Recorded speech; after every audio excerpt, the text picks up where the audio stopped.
যে সমস্ত ভাই বোনদের সন্তান হচ্ছে না, বিয়ে শাদী হয়েছে, অনেক বছর হয়ে গেছে, কিন্তু এখনো সন্তান হচ্ছে না, বাবা হতে পারতেছেন না, মা হতে পারতেছেন না, আমি আপনাদেরকে বলবো আল্লাহ পাক রব্বুল আলমিনের শিখানো একটি দোয়া প্রত্যেক ফরজ নামাজের পরে পাঠ করেন। যাদের সন্তান হচ্ছে না, ইনশাআল্লাহ আল্লাহ পাক রব্বুল আলমিন এমন এমন ব্যবস্থা করে দিবেন, আপনার সন্তান হয়ে যাবে, আপনি বাবা হতে পারবেন, আপনি মা হতে পারবেন। যদি সন্তান না হয়ে থাকে, সংসারের মধ্যে দেখা যাচ্ছে অশান্তি সৃষ্টি হয়, বিভিন্ন প্রকার সমস্যা দেখা যায়। বিশেষ করে মা বোনদের জীবনে অনেক অশান্তি নেমে আছে, অনেক অশান্তির মধ্যে থাকে মা বোনরা। মা বোনদেরকে বলবো, আপনারা প্রত্যেক ফরজ নামাজের পরে আল্লাহ পাক রব্বুল আলমিনের শিখানো একটি দোয়া পাঠ করেন। ইনশাআল্লাহ দেখবেন আপনার জবান যদি ঠিক থাকে, আপনার কল্ব যদি ঠিক থাকে, দেখবেন আল্লাহ পাক রব্বুল আলামিন আপনাকে মা হওয়ার মতো ব্যবস্থা করে দিয়েছেন। বুঝতেও পারবেন না হোয়াই এটা হইল কিভাবে।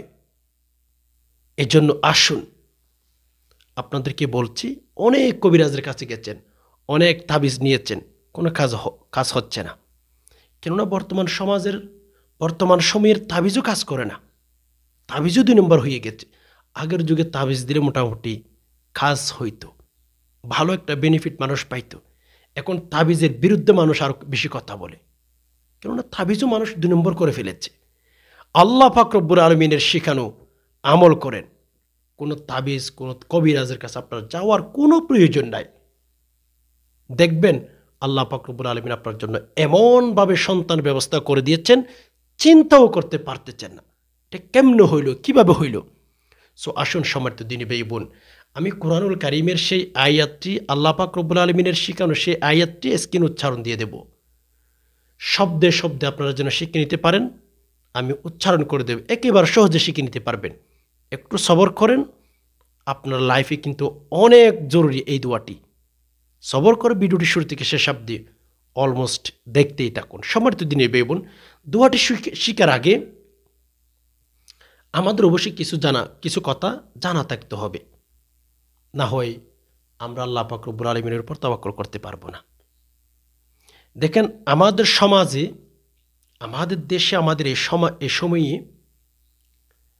যখন কোনো ব্যক্তির বাচ্চা হয় না, বাবা হতে পারতেছে না, মা হতে পারতেছে না, প্রথমেই তারা মাজারে মন্দিরে চলে যায়, নাউজুবিল্লাহ, বাবার কাছে চলে যায়। আমি আপনাকে বলি, এমন কিছু বিষয় আল্লাহ পাক রব্বুল আলামিন কাউকে জিম্মাদারি দেন নাই, বা পৃথিবীর কোনো ব্যক্তি জানে না। ইন্নাল্লাহা ইনদাহু ইলমুস সাআ ওয়া ইউনাজ্জিলুল গায়থ ওয়া ইয়ালামু মা ফিল আরহাম। মায়ের পেটে কোন বাচ্চা আছে এটা কেউ জানে না। আপনি বাবার কাছে কেন যাবেন? আপনার সন্তান হচ্ছে না, দোয়া পাঠ করেন, দোয়া করেন, আল্লাহর কাছে চান। আল্লাহ আপনাকে সন্তান কেন দিবে না? পৃথিবীর কোটি কোটি মানুষকে যদি আল্লাহ সন্তান দিতে পারেন, তাহলে আল্লাহ পাক আপনাকে কেন দিবেন না?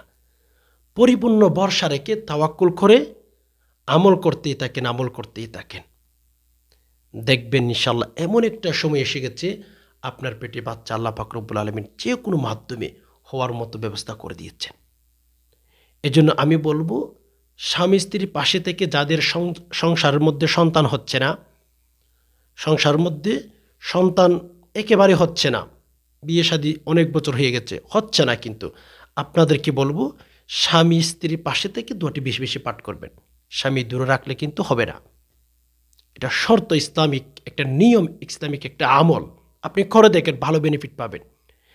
তো যাই হোক, একটা বোনের গল্প আপনাদেরকে শোনাবো, আল্লাহ কেমনে বাচ্চা দিতে পারেন, এরপর আপনাদেরকে দোয়াটি শিখিয়ে দেব। একটা গল্প, ওই বোন নিজেই বলেন, আমার বিয়ে শাদী হয়েছে, অনেক দিন হয়ে গেল, দেন আমার পেটে যে কোনোভাবে বাচ্চা হয় না, আমি মা হতে পারতেছি না। এখন আমার শ্বশুর বাড়ির মানুষ সবাই বলা বলি শুরু করে দিল, আমার সন্তানটাকে আরেকটা বিয়ে করাইতে হবে। মা বাবা চিন্তা করতেছে, আমার সন্তানের জন্য বউ আনলাম, অনেক দিন হয়ে গেল, কিন্তু আমার বৌমার তো বাচ্চা হবে না, আমার সন্তান তো বাবা হতে পারবে না। এখনই 1 বছর 2 বছর অনেক বছর যখন চলে গেল, মা হতে পারতেছে না, সন্তান বাবা হতে পারতেছে না। শাশুড়ি অর্থাৎ ছেলের বাবারা চিন্তা করলো, এই বউ দিয়ে কাজ হবে না, আমার ছেলের জন্য আরেকটা বউ আনতে হবে। একটু চিন্তা করেন, পৃথিবীর মধ্যে ওই বোনটার মতো কষ্টের মধ্যে কেউ নাই, যে এই বোনের স্বামী দ্বিতীয় বিয়ে করেছে। বিশেষ করে আমাদের বাংলাদেশের বোনরা একেবারেই সহ্য করতে পারে না। সবচেয়ে বেশি কষ্ট লাগে যখন স্বামী দ্বিতীয় বিয়ে করে। ওই বোনটা বলতেছিলেন, হুজুর আমার যখন সন্তান হচ্ছিল না, আমি কি করব, আমি কিছু খুঁজে পারতেছি না, আমি কি করব, কোথায় যাব। এখন আমার স্বামীর জন্য আমার শ্বশুর শাশুড়ি আরেকটা বউ আনার জন্য বউ দেখা শুরু করে দিয়েছিল, মেয়ে দেখা শুরু করে দিয়েছে। ওই বোনটি বলেন, হুজুর আমি আগে থেকেই তাহাজ্জুদ পড়তাম, আমি একজন মাদ্রাসায় পড়ুয়া, হুজুর আমি তো তাহাজ্জুদের নামাজ পড়তাম, আমার হাজবেন্ডের জন্য দ্বিতীয় আরেকটা বউ ঠিক হয়ে যাচ্ছে এমন অবস্থায় 2-3 দিন 4-5 দিন আগেই আমার মাথার মধ্যে আসলো, ইস্তেগফার পাঠ করলে নাকি আল্লাহ পাক রব্বুল আলামিন আমাদের হায়াতের জিন্দেগিতে যা যা প্রয়োজন আল্লাহ পাক সব কিছু ব্যবস্থা করে দিয়ে ফেলেন। হুজুর আমার মধ্যে হুট করে ওই চিন্তাটা যখন ঢুকে গেল, আমি সাথে সাথে ইস্তেগফারের আমলের তাপমাত্রা একটু বাড়িয়ে দিলাম। আমি হাঁটতে বসতে রাতে দিনে বেশি বেশি ইস্তেগফার পাঠ করি।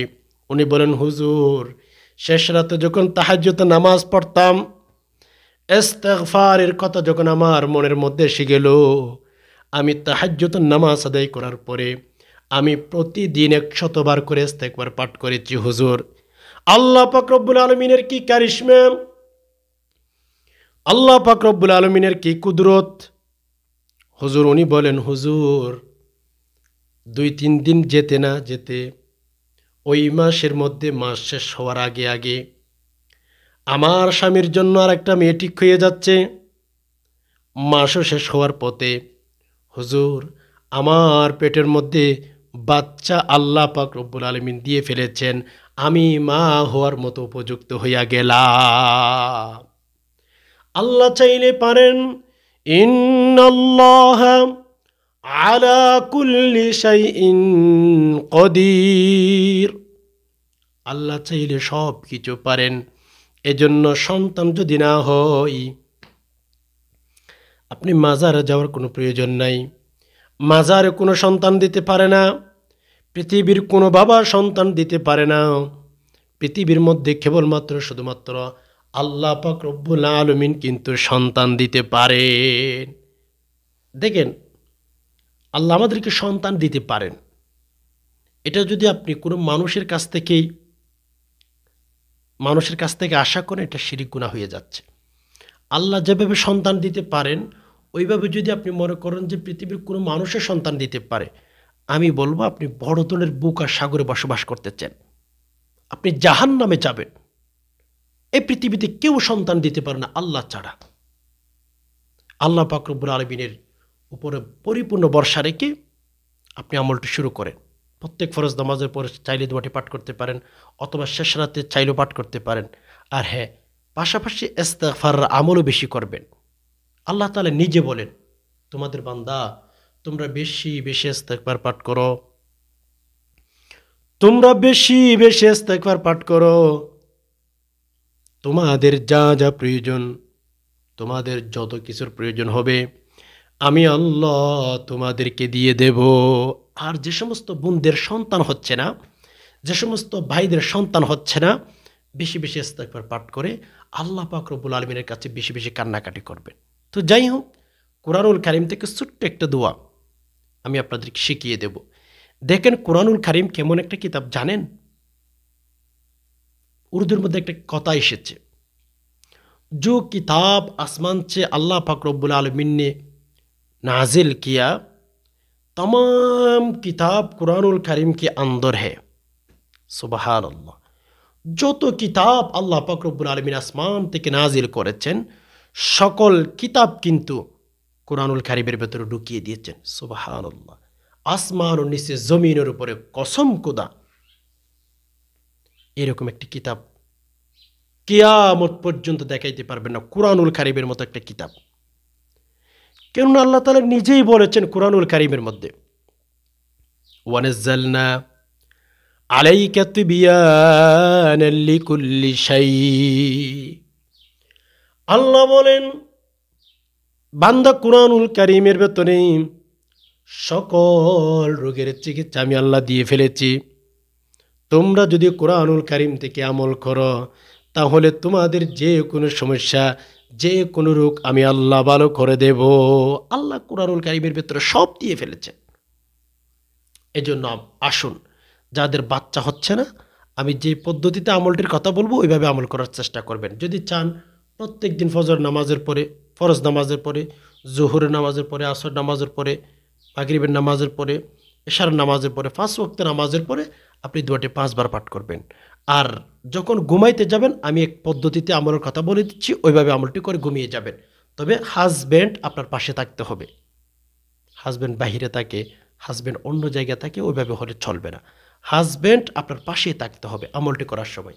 আপনি আমলটি 7 দিন অথবা 21 দিন করে দেখেন, অথবা চাইলে আপনি 41 দিনও করতে পারেন। একটা টাইম নির্ধারণ করে অতদিন পর্যন্ত আমলটি করবেন। তো আমলটি করার নিয়ম, যখন ঘুমাইতে যাবেন উজু করবেন। উজু করার পরে 2 রাকাত সালাতুল হাজতের নামাজ পড়বেন। অন্যান্য দিন যেভাবে নফল নামাজ পড়েন ওইভাবে সালাতুল হাজতের নামাজ পড়ার পরেই 3 বার দুরূদ শরীফ পাঠ করবেন। যে কোনো দুরূদ পাঠ করতে পারেন, যেমন আল্লাহুম্মা সাল্লি আলা মুহাম্মাদ, আল্লাহুম্মা সাল্লি আলা মুহাম্মাদ। 3 বার দুরূদ শরীফ পাঠ করবেন। এরপর কোরআনুল কারীম থেকে একটি আয়াত পাঠ করবেন। আয়াতটি হচ্ছে, রব্বি লা তাযারনি ফারদাও ওয়া আনতা খায়রুল ওয়ারিসিন।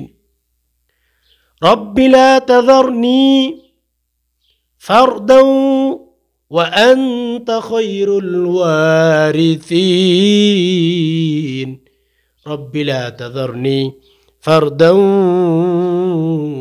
ওয়া আনতা খায়রুল ওয়ারিসিন।